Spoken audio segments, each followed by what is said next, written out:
Hello everyone, Bolt here once again with more Steel Division Normandy 44 battle group reviews. Today we'll be looking at one of the newer battle groups, the 6th Airborne aka Red Devils. So let's quickly jump into that. So in Phase A lot of recon you can choose out of, a lot of scouts, carriers, pathfinders, even staghounds in later games. And some of the most interesting units are the pathfinders you get in Phase A. It's a 10-man recon squad with AT and smoke grenades, which is quite interesting to have. Not these things, but a 10-man squad as a recon. That is really good, because usually when I use recon, they get killed by other recon that, you know, have like 5 men in them. Usually I have like 2-man recon squads, but this one will be able to hold its own pretty much anywhere. You can actually just use them as regular infantry when you're fighting a town battle. So to help them out, I have some sniper teams, because they do lack the range that the other recon units have, like the scouts. They have the Bren rifle, as you can see, which has a range of 400 meters, and the pathfinders are maxed out at 300. It's not a huge difference, but maybe like using these two together in an area will do a lot of damage to the enemy. In Phase B we have the ROCI, and you might wonder why.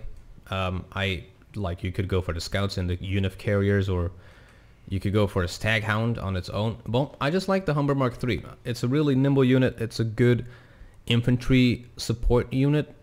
The gun is really good. 6 accuracy on that 8 HE gun with 230 rounds per minute. So it's a nice little vehicle to have around, and it's kind of like a secondary recon that you can call out on the battlefield. So I definitely recommend using the ROCIs with the Humber Mark IIIs.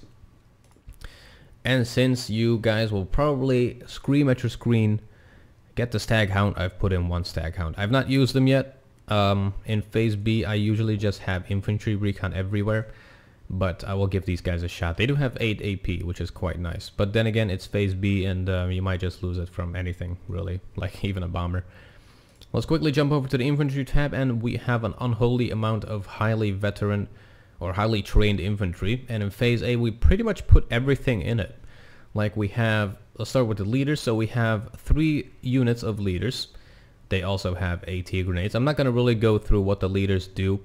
Well, maybe just really short. So they basically improve the resilience of units, and they won't surrender when they're behind enemy lines or whatnot.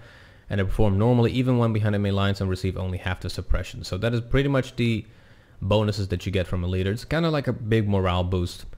And yeah, definitely put these around your units, otherwise they'll just get wrecked quick. After that, we have some Bren groups, 4 Bren groups with these guys, and obviously they're focusing on medium range weapons. They have 2 Bren rifles firing at 400 meters, good support infantry. We have some paratroopers that have AT grenades, as you can see, the 149mm heat. I don't know what those are called again. Gammon bombs, there you go, anti-tank grenade. And they have 1 Bren instead of the 2 Brens that the Bren groups have. So I usually put these guys together. If the infantry is harassing the paras, I quickly bring up the Bren groups. And if armor is harassing the Bren groups, I quickly bring up the paras. And yeah, just keep them tango in that way. And I've put 2 of these paras in my battle group, since I usually push with a lot of infantry, and having anti-tank is kind of vital. To help them out with some suppression, we have the Vickers, the 7.7mm heavy machine gun, firing at 500 meters range. A little bit less than the other Axis machine guns, but it should do quite well in town battles. You could go for Assault Pioneers in Phase B. That is exactly what I did. Like, usually I don't use a lot of Assault Pioneers. I find them a little bit too weak because of their, well, strength. They're a 5-man squad, which is kind of on the low side. But I need to train myself a lot more with Assault Pioneers, so I will just give them a shot. 6 men of these, and they have those TNT things with 22 HE, basically a satchel charge. We have some air landings. 7-man squads with very good AT. They have the 83mm heat, the PAT, firing at 200 meters range. Really, really good anti-tank weapon. They pretty much kill with, well, 1 shot, pretty much. They kill everything, literally everything. I've seen these guys kill like King Tigers and such with just 1 shot. And to top them off, to top these guys off, we also have some more rifle leaders in the command carrier. Now you could, if you don't want that many rifle leaders. What you could do, I guess, is play really carefully with these and get something like more air landings or assault. I would probably go for air landings if you don't want to go for those leaders. But I've really noticed that leaders are one of the most important units on the battlefield. So yeah, I just have to train myself with the assault pioneers, I guess.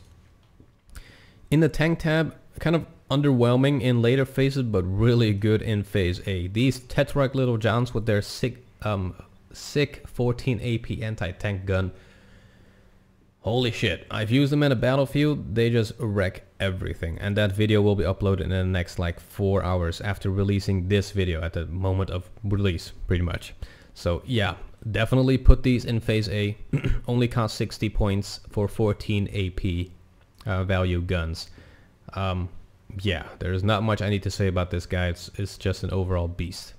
In phase B, we have some Cromwells. I've only put 2 Cromwells in phase B. You can go for 4, but like in general, I will be focusing more on the anti-tank tab instead of the tank tab itself.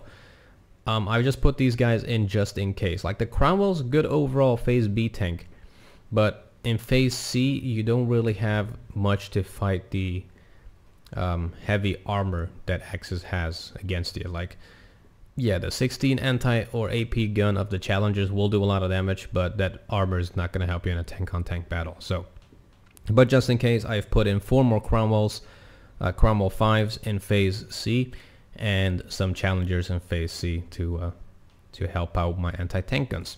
Let's quickly go over to the support tab. So since we don't really have a lot of flamethrowers in phase A, well, we don't have flamethrowers period in the infantry tab, I went ahead and put 1 card of those in. Really help you out in forest fights. They make the enemy surrender really quickly. I've also put in 3 supply jeeps in phase A. You don't have the Bedford supplies in phase A, so you might want to be a little bit less trigger happy with your artillery and whatnot.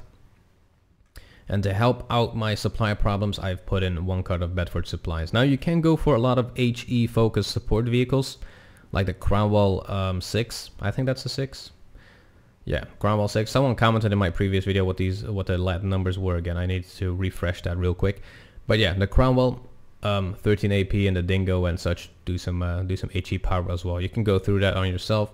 95mm guns, so they will definitely do a lot of stunning damage. But I just went ahead and got the more necessary things and just went ahead with a lot of supplies.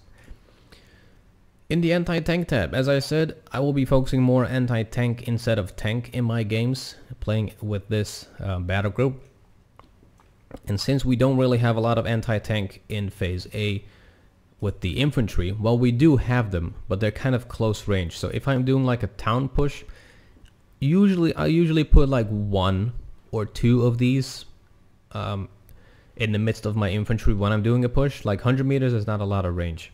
So these guys will help that out with their 200 meter range and their 83mm PAT. So yeah, and I didn't really have anything else to spend it on, to be honest. There's nothing else in phase A, and I think the rest of the battle group selection is already good enough. So 1 card of PATs, 1 Pak 40, the 75mm that we captured from the Germans, I guess. Really good AT gun, 13 AP on that. In phase B, we have 3 6-pounders and 1 17-pounder. And the reason for that is, well, you could go for more 6-pounders, but I think 3 is more than enough, especially since it's phase B. You do have some tanks that have the same AP value. So yeah, you could, like, if necessary, you could call in your tanks to help out your anti-tank guns, but I think really 3 of these and 1 of these is enough if they keep alive. And if not, you'll have to figure out other ways to kill the enemy, I guess. That's the fun of this game. In phase B, we have, as I said, the 17-pounder to help out the 6-pounders. And in phase C, we have more 17-pounders to help out the 17-pounders. 16 AP value on these guns. Really good accuracy as well. 6 accuracy at 8 rounds per minute, which is quite nice. Anti-air. A lot of Polstons you can choose out of. The Polstons, the command Polstons, the Staghounds, and the Staghound, well, just Staghounds general. I went ahead and got all the Tri-Polstons. The best, hands down, one of the best allied AA pieces. They actually kill planes. Yeah, 5 of these guys, no problem. Your AA net is secure. Like, I don't even bother with these Polstons. If we quickly compare the two, you can see that the Tripulson has a high rate of fire, more HE value, and pretty much everything else is the same. So the Tripulsons win that fight. If I compare it with the Command Pulson, the Tripulson still has more HE value, still has a higher rate of fire. If we compare it with the Staghound does have those 50 cals, which is a really good overall stunning weapon, but again, the Tripulson wins. So I just went with all of the Tripulsons ever. You could like probably put one card of Staghounds in there to have like a mobile quick reaction AA. But yeah, to be honest, if you have all of these guys and some planes to back these guys up, you should be good.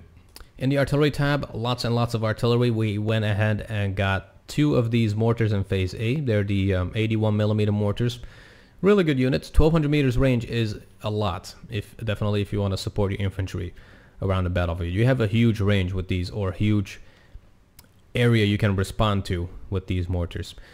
To help them out, if I'm doing like a push, I have the Willis Op, the artillery observer, 381mm naval guns, and yeah, these will pretty much wreck everything inside of the circle you call out. And yeah, you can go with a lot of naval battery actually if you want to, but I just went ahead and got some howitzers in phase B. The 75mm howitzers were 2 kilometers range, so 2,000 meters range. They also fire smoke, so definitely good if you're doing a push. And we have some more off-map artillery, the heavy batteries, 203mm in phase B. Now, if you want some heavier artillery, you could go for the Willis Op 381s. But what I'm trying to do with this division is, like, I want to deal as much damage as I can in phase B, because in phase C, the Axis gets all the good shit, like the all of the Stugs, the King Tigers, and you name it, they get like everything. The Beth Panthers, the Panther whatevers. Yeah, if you're waiting up until then, the enemy will probably already have dug in, and I want to push as much as possible with this division. And yeah, I should get, like, you probably have the idea that I already got the idea that most of my stuff is focusing on phase B pushing. And yeah, you'll have to just figure out what your kind of gameplay is and adjust this deck to that liking. If you're more of a phase C kind of person, I would probably go for the Willis Op over here in phase C, and like maybe cancel something, delete something, and get some more 17-pounders or whatnot. But yeah, this is my personal selection. So in the plane tab, the air tab, this is the last tab of this battle group. Lots and lots of fighters. In phase A, I went ahead and got 2 Tempest fighters. Now this is probably why something that you might want to change if you want to get one more card of something in one of these tabs. Just delete one of these Tempest. But I just went ahead and got 2 fighters in phase A. I also got the Mosquito Pathfinder, which is a napalmer plane. It doesn't drop napalm per se. It's basically a high explosive that lights the ground a little bit on fire. It's it doesn't do as much napalm damage as like napalm tanks or napalm infantry, but still a good unit to stun the enemy the crap out of. In phase B, more fighters to help them out, so total 4 fighters. That should keep me covered. More Tempest. You can go for the higher veterancy ones, but this is honestly more than enough. What you could do is delete one of these, and probably, yeah, I should probably do that as well. Like delete one of these and get one more card of Tempests in phase B. That might actually be a little bit better. But in my previous game, I think, yeah, the Allies or the Axis was really using a lot of planes, so I had to actually use both of my Tempests at like all times. So I'm gonna actually keep it this way. It has worked out for me in the battle that I did. Maybe I'll change it later, but yeah, you can change it to your liking anyways. So 4 Tempests. In phase B, we have 4 Mosquitoes that drop 6 110 kilogram bombs, so 660 kilograms of high explosives. And I have 4 of these to carpet bomb the crap out of the enemy positions. And to help out with tanks, I have some Typhoon ATs that fire those anti-tank rockets. 8 of those 150mm rockets. Really good. They do a lot of high explosive damage. But if you have like 2 of these firing at one tank, most of the time you just stun it, but sometimes you actually take it out. And that's a win for your Typhoon. But that was it. That was it for the Red Devils battle group review. The next one will be the new German Pegasus battle group. I will be reviewing that shortly, probably like maybe later on the day of uploading this video, or maybe the day after. So yeah, we'll just have to keep an eye out, I guess. Anyways, hope you guys enjoyed. The code is down in the description, and I will see you guys back in the next one. Take care.